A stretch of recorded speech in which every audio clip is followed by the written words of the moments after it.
11 de la mañana con 23 minutos, estamos haciendo el 13 AM aquí en día sábado, y esa es la imagen de este momento en Caracas, donde se ha llamado a una manifestación, nuevamente presionando al gobierno de Maduro para que reconozca finalmente el triunfo de Edmundo González hace 3 semanas, en un hecho donde muchos países, incluyendo a Chile, están pidiendo todavía, insisto, ya han pasado 21 días, que se entreguen las actas, que se muestren las actas, que se muestren los documentos donde finalmente quedaría de manifiesto, de acuerdo a todo lo que se ha podido indagar, de acuerdo al trabajo que ha hecho la oposición venezolana, además, un triunfo que además no es escaso, no es menor, sino que es muy contundente la diferencia entre Edmundo González y Nicolás Maduro, que hasta ahora no se inmuta, que hasta ahora también ha convocado a las fuerzas chavistas a las calles de Venezuela, que hoy día van a estar entonces con este movimiento, con esta situación, con este ambiente. Y nosotros acá en el estudio, analizando lo que está ocurriendo.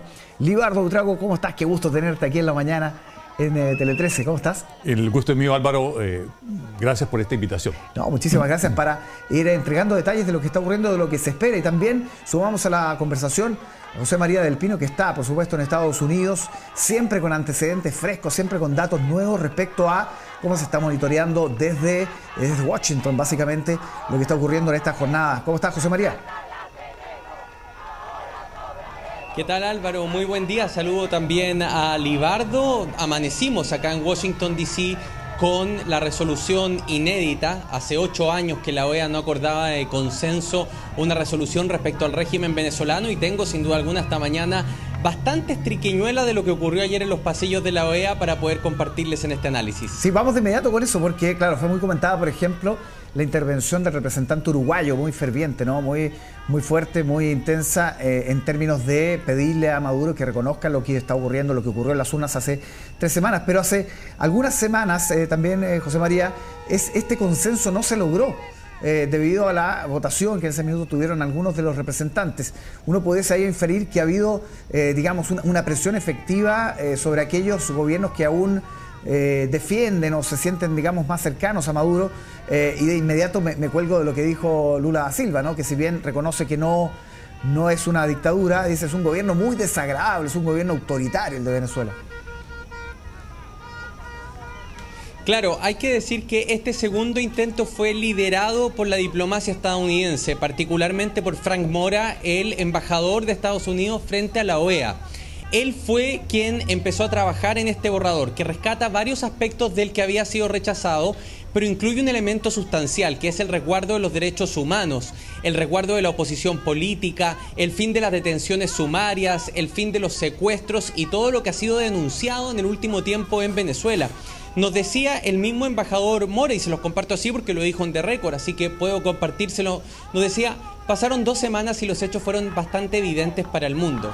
Ya era demasiada la información como para que los países no aprobaran esta declaración. Es demasiado lo que han hablado el Centro Carter, el panel de expertos de la ONU, Foro Penal, que es la organización venezolana que lleva el conteo de los venezolanos que están siendo víctimas de violaciones a los derechos humanos. Todo eso estuvo ayer sobre la mesa en la OEA. Pero lo que decías tú, y aquí está la primera papita que les traigo esta mañana, sobre el discurso de Uruguay, tiene un contexto.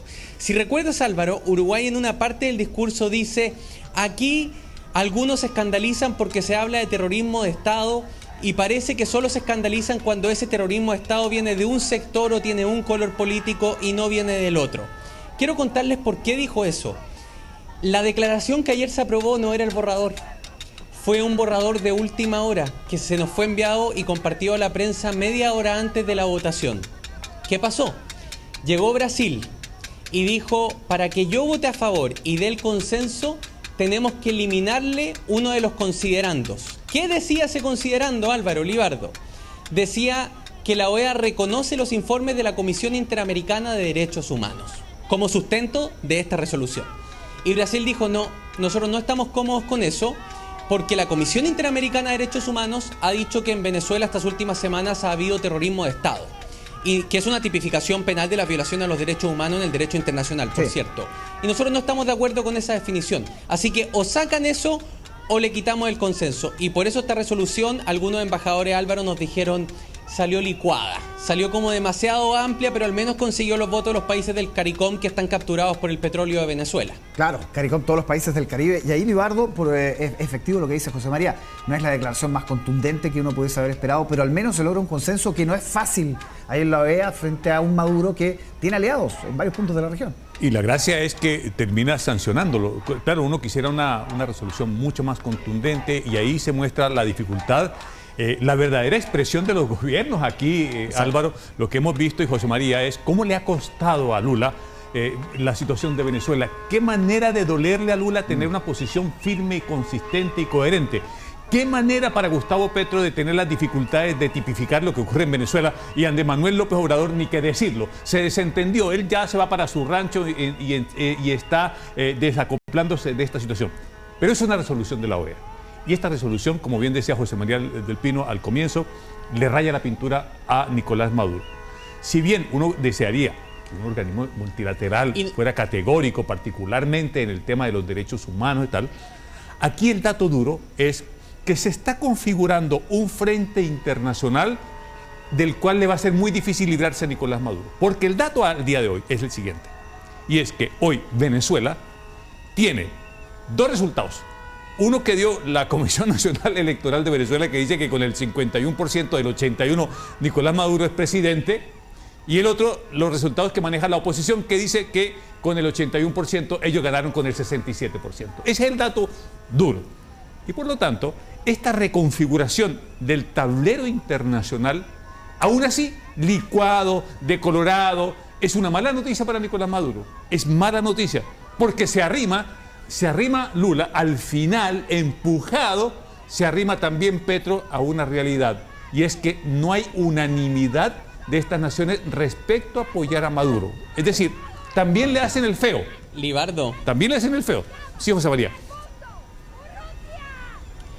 Te comparto algo, a ti y a Álvaro. Ayer a mí me dio la impresión que en el circuito de la diplomacia internacional ya están conscientes que no hay nada más que hacer.